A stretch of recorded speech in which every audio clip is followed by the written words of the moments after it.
Okay guys, so everybody's been telling me for a long time that we should try and make a channel to kind of explain the flooring process and the way that we do things. So today I'm going to kind of give you a rundown on how to install a floor, and then we'll kind of continue with the rest of the process at a later date.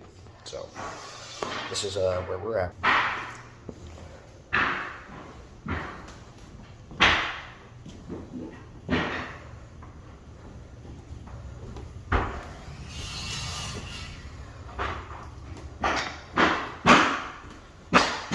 It's rough, but first things first, we go along and we try to flatten out everything on the sofa. You look around and you see if you see any nails sticking up. You try to get that kind of stuff down. The paper that's left on the floor is not really that big of a deal. It just kind of is what it is, but in some situations you could try to remove it, but it's really not necessary here. It's going to double kind of as another moisture barrier for us, so we're going to cover it up anyway. So after that, you're going to go around and you're going to cut all your trim. Right? The flooring is not going to fit underneath of the floor. So what we did here was we got our piece of wood, standard multi-tool. Make sure everything's flat underneath of your piece of wood, like your floor would be laying. Butt it up against your trim. Turn your multi-tool on and ride right into the trim line, cutting your trim and giving it a nice, perfect flush line underneath for your floor to sit. After that, we cut all the doorways halfway. That way you can see where the door is going to stop. Carpet will be in this room, and then the flooring on the outer side. After all was said and done, we go along and vacuum everything up. We want to get everything nice and clear, make sure that there's nothing laying around on the floor. We're going to do paper after that. We'll run our paper down. We'll run on the floor this way because you want to cross the subfloor that's here. It's not a plywood subfloor. Best thing we can do is cross the floor. If you laid the floor going this direction, then if these boards decided they were going to expand and contract, which wood does naturally, it's going to pull apart the flooring that's laid on top, and then you'll have gaps between all your floorboards. So next we're going to get some paper down, and we'll start racking this thing out and show you how to do it.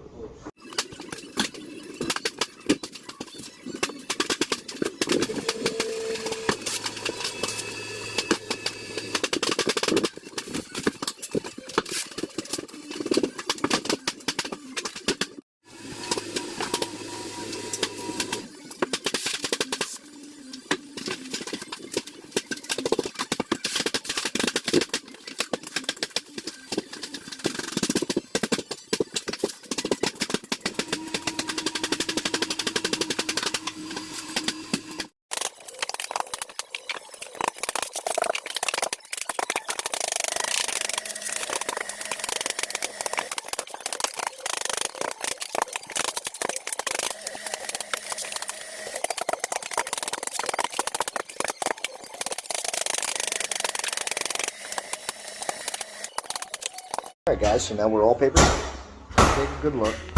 You see, got everything laid out. See, I got some things holding paper down in areas because the paper's going to want to move. Once you get some wood up here, you can scatter some wood amongst, and that'll kind of hold it down for you.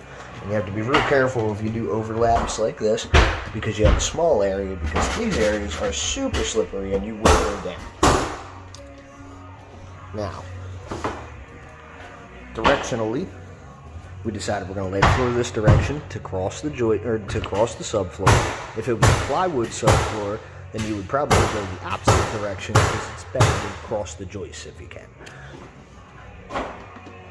So, now what we're going to do is start right off of our nosing, because we know it's a nice straight starting line. And that's where it matters the most anyway, visually. We're going to come up through here. We'll put a piece of slip tongue in on the other side of this board to install the floor the opposite way on both sides, and I'll show you guys how to do that. And we'll figure out our straight line based off of that. because that's the most essential part of installing the floor. You know, on a normal install, you can kind of see downstairs. You can see that the boys started off of the farthest wall of the house, measured back to this side to make sure they had a nice square straight line. You want to make sure that everything is laid nice and straight. They'll work their way this way until they get all the way over here to the kitchen doorway and the other doorways and up through the other side. So that's about where we're at right now. So next I'm going to lay some flooring down and figure out our straight line, and then we'll lay everything out and install the floor.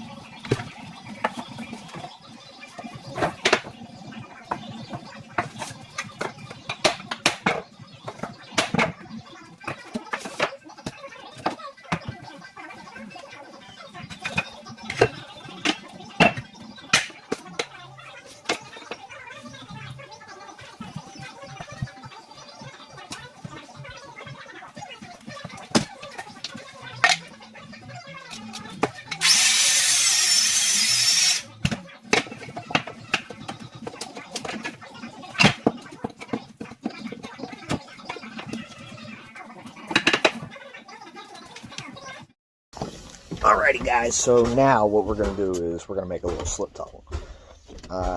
What is slip tongue? Slip tongue basically is a thin strip, kind of similar to this. Hold on. This little skinny buddy here. Okay. It's a thin strip that goes in between two grooves of a board. So the way a normal floorboard works is you have a tongue side and a groove side, right? So each board gets nailed into the tongue side, into the corner of the tongue side. It goes down into this little crack here, right? And it comes through the board like this, right? And nails the board into the floor. So then your next board follows behind and locks in tongue to tongue like so. But what happens when you're moving through a room and then you get to an area where you have to work backwards, like on the other side of our staircase? Well, you have no tongue. So if you just turned this board around and put them in there groove to groove like this, there'd be nothing to lock them together, and this board would want to pop up and this board would want to pop up. So you need to make a spline that'll go between the two to hold the boards together. That's something that you can purchase, but most of the time we end up making it on the job. So, you know, they always vary in size, but usually they run around roughly 1/4 inch by 1/2 inch. And, you know, I try to go a little bit less than that on both measurements just to make sure that they're going to be fine. But, so that's what we're going to do now. We're going to run them through and see if we can't make ourselves some slip up.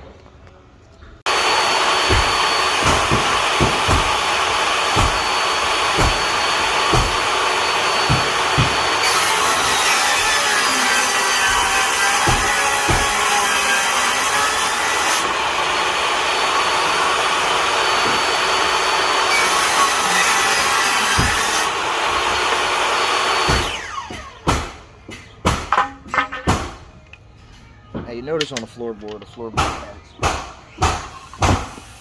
fluting on one side of it. As you can see, these little bevels here.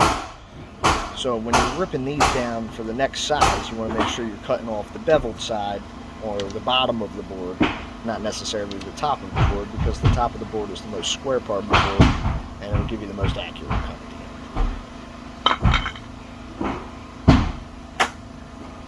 For this cut, we're going to go a little less than 1/2 inch.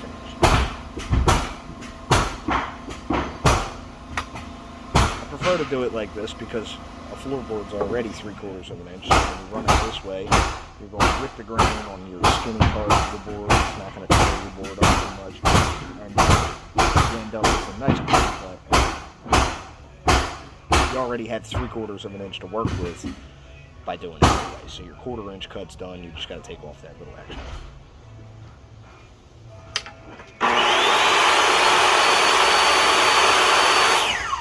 If you're having trouble figuring out which side's the top of your board, if you look at the very end of whatever you have left, you'll see there's a little side and a big side. This is your top side, this is your bottom side. You'll see the fluting is uneven here. That's why you don't want that to run against your table saw. You want to get that out of there. So use this side against the fence.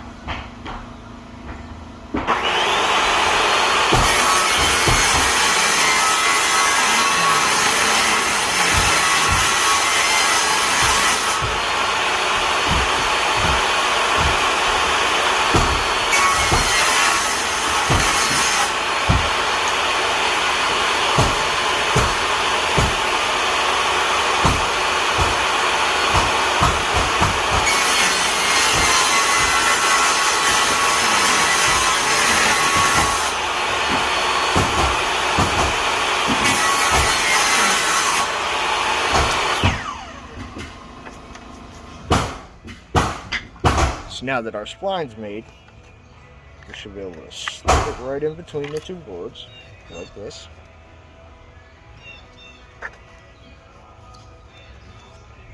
Oh, hold on.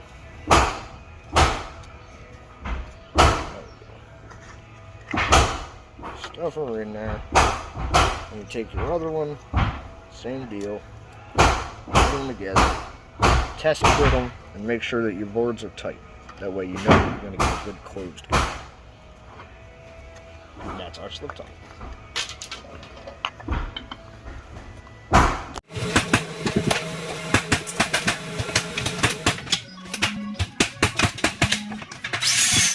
So now that we got our board edge all nailed or figured out and our measurements, you can see we got the same measurement on both sides. This wall over to our end, from this wall over to our end, right? So then we tacked in our line, taking our hand nailer and just making our way down the row, so on and so forth. Now on the other side, we have our spline that we put in, right? Nifty. So we put a couple nails in that. We can blind nail this whole row so you don't have to put nails in the top, making a bunch of nail holes. You can put 1 or 2 here as tacks, but you know, you don't want to overload it.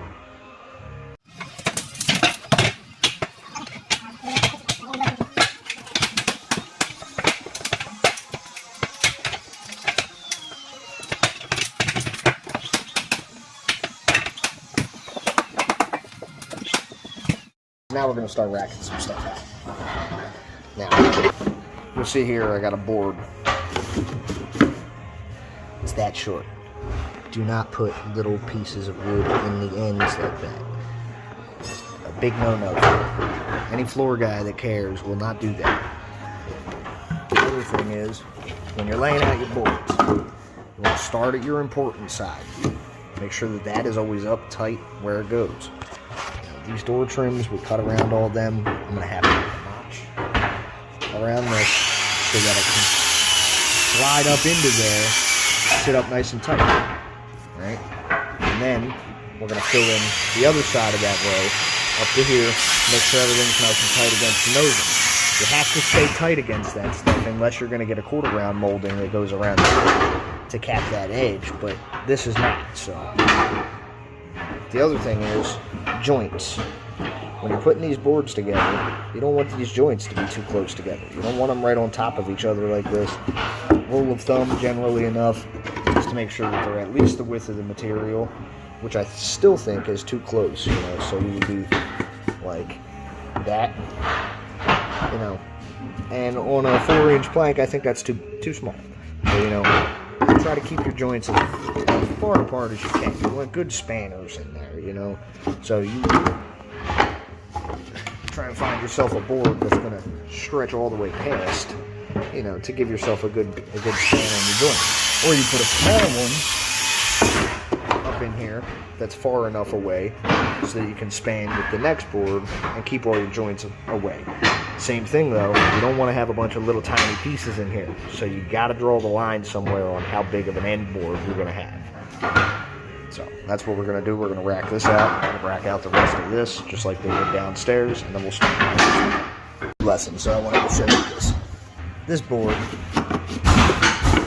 was this board, okay? I took this board, spun it around on here, backwards, marked my line, right?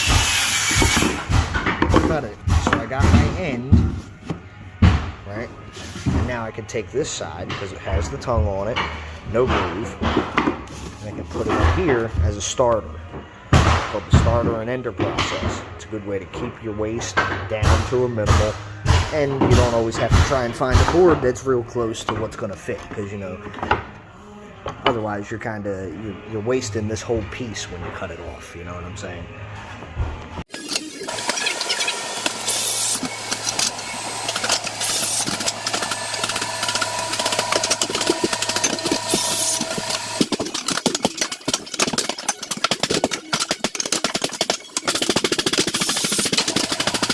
So I want you to notice how I'm marking boards.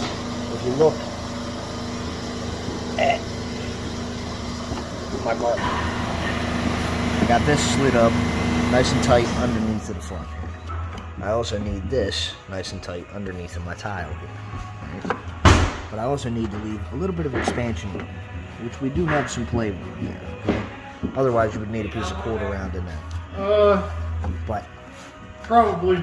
To leave your expansion room, when you mark your mark, you want to make sure that you're marking to the end of your tongue.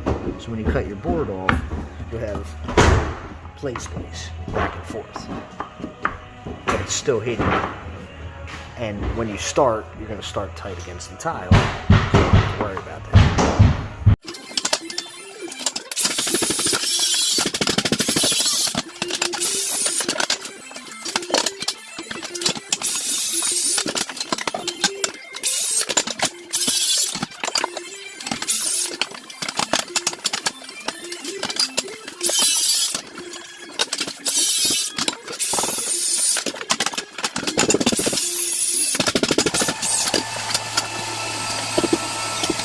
Okay, you'll notice I'm marking my board for my door trim here. Right? You put your line, make sure you're up where your tongue's gonna sit. Right? Mark my line right to where the trim is. And then stick it in place where it's tight against my starting board. Push it up in there. Make sure it's sitting pretty much exactly where it's gonna go. Right? I'm gonna get this mark here, right? But I only need to take off this little square to get it to slip in where it goes. You don't want to take off any more than that, because if you take off too much, then you're going to end up with a gap around your trim like that. You want everything to tuck up nice and tight.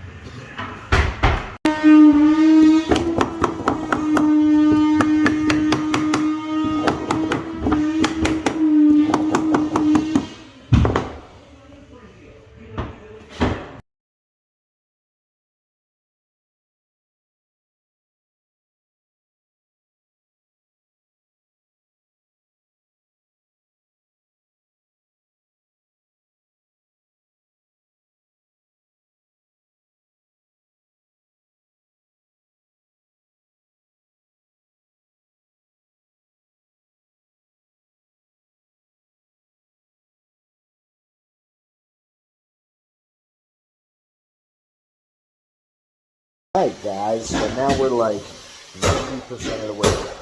We're going to start the nailing process. Okay. To do this, you're going to be using a standard wood flooring stapler.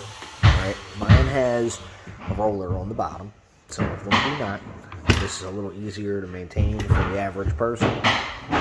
I just prefer it. I think I'm a little faster with it. You know, start our nailing process. We're going to do staples You want to keep them kind of away from your end joints. It's kind of important. You don't want them too close to your end joint. And then at the same time, you want to keep them about, I don't know, I say 6 to 8 inches apart or so is where I'm usually at. So that's about the standard process, and I'll show you how to go about that in a second here. I gotta run down and grab myself some staples. We'll check out what the guys are doing.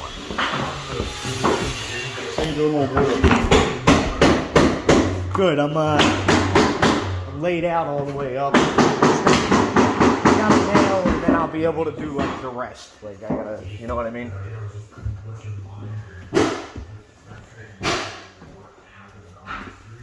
So standard flooring staple, 2-inch, 1/2 inch crown.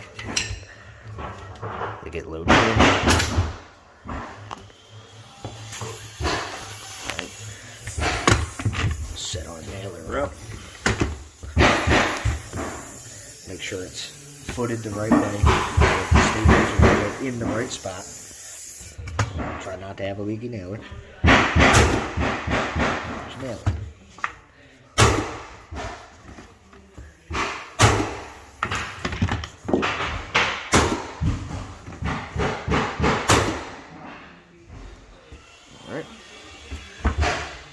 Simple as that.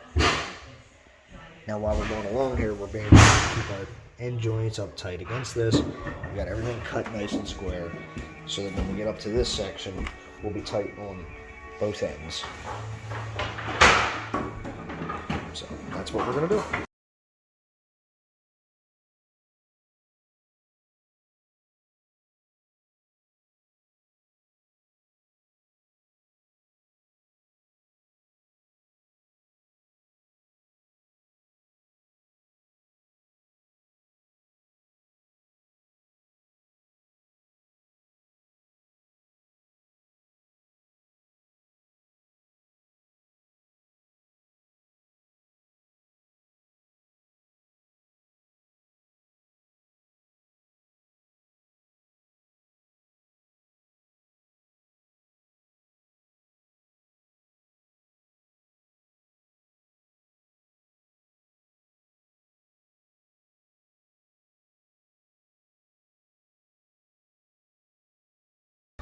Alright, so now we're up against the wall here.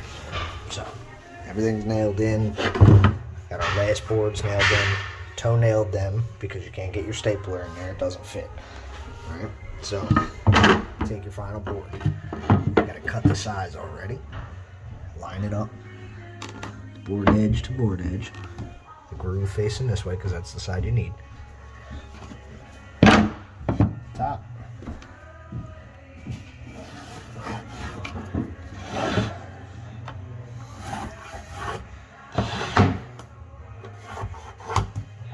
All the way down. Cut this off. That'll be alright. Fun fact, so everybody thinks that you need a board jack or something when you get up there, but you don't. That nifty little trick. Basically, hold the board in the back. Give her a pry. Seal it too straight. Add another board, like so. Pry.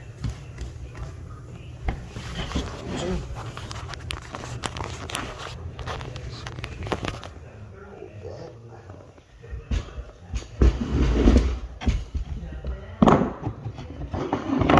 So, give it a little pry. Give it a couple taps. Will close up for you. Toenail, toenail, and move down the rope. Do the same thing, down a little farther. Down here.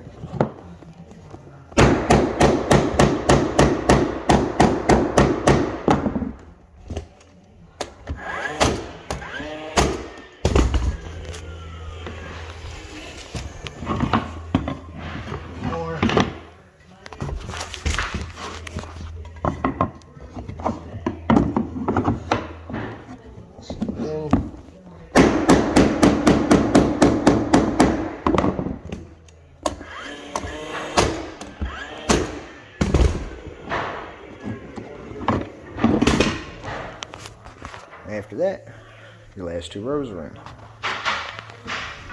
The doorways. This is the last thing that everybody usually has a lot of trouble with, so it's important.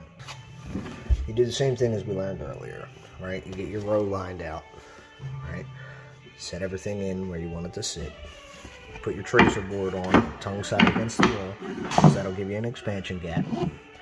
Mark your line. You're going to bring it up to the trim. You want to stop. Give yourself a little flare here so that your quarter round doesn't have to compensate for that at the end there. Do your quarter round trim, because it's usually 45 on a return, and if there's a gap there, you'll see it. You want to come out a little farther for where the door jamb sits. Okay? You know that's going to go underneath. And then the continuation of a full board. Right? You do that on both sides. And to be able to get it in there, rather than doing this in 2 boards, you want to split it down and do it in 3 rows. So then after this one is ripped down, you'll be able to slide it right up into the slot here, all the way up tight.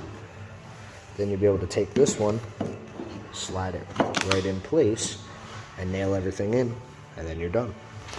And that right there is how you install your own hardwood floor. Guys, that's it. We are finished. I mean, we have got this whole place in. Everything looks great.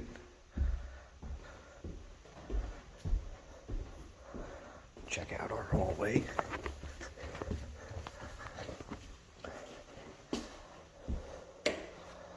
There she is.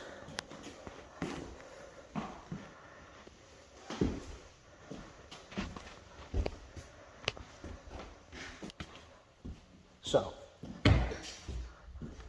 I hope everybody enjoyed, and if you liked the video, you can like it, subscribe if you'd like to, and go like us on Facebook, Daniel Cavill Hardwood Flooring Inc. And stay tuned for the next one. Thanks.